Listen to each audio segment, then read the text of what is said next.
嗱，跟住去到第25條題目㗎啦。嗱，呢條題目咧亦都係啦，你要睇好多關鍵字啊，你睇漏一啲關鍵字咧就衰㗎啦。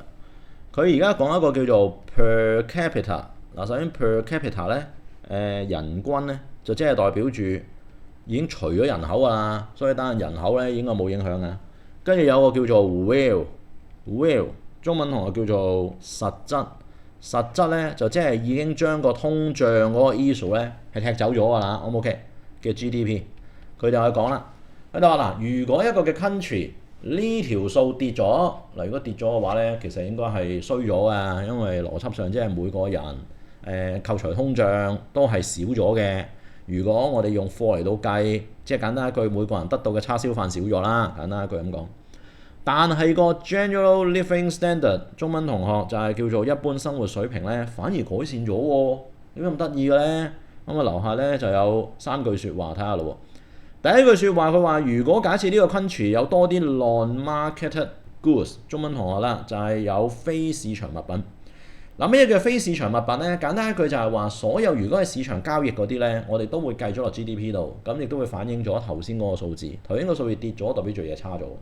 但係如果有啲冇經過個市場入邊交易嗰啲咧，例如啲乜嘢啊？例如譬如舉個例啦，你嗰個地方入邊啲空氣好啲啊，嗰度啲水乾淨啲啊，政府咧整多啲街燈啊。如果政府整街燈咧，佢唔會問你收錢㗎嘛，唔問你收錢嘅話就冇計落 GDP 度。咁你話做嗰年都可能有啦，咁但係事實上嚟到講，事後呢啲咁嘅配套協助你嗰啲啊，全部叫做 non-marketed goods。仲有咧義工啊，義工嗰啲佢冇收錢㗎嘛，咁但係事實上有 provide 到個service 喺度啊，自己煮嘅飯啊，呢啲咧全部都係叫 non-marketed goods。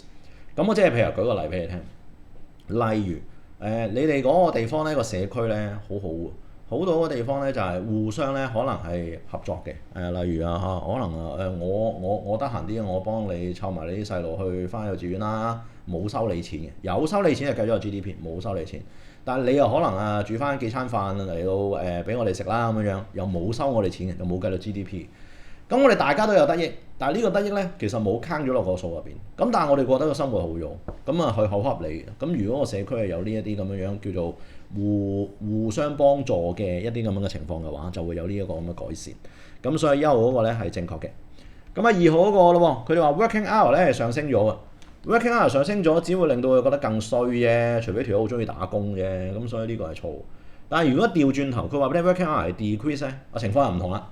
即係講緊係啊 per capita will GDP 係跌咗嘅，人咧其實攞到嘅叉燒飯係少咗嘅，但係由以前做12粒鐘，而家做4粒鐘咧，咁大家就覺得有多咗自己私人時間，咪覺得正咗咯，咁都好合理。但係而家調轉頭，佢話 working hour 上升就真係冇可能啦。3號嗰個 general price level， 我話咩意思啊 ？general price level 中文同學叫做一般物價水平。一般物價水平喺個 will 字嗰度已經係矯咗形㗎咯喎，所以無論你呢個升定跌都唔會影響個大局㗎喎。咁所以個答案咧就叫做1 only，我哋叫做 A apple 啦。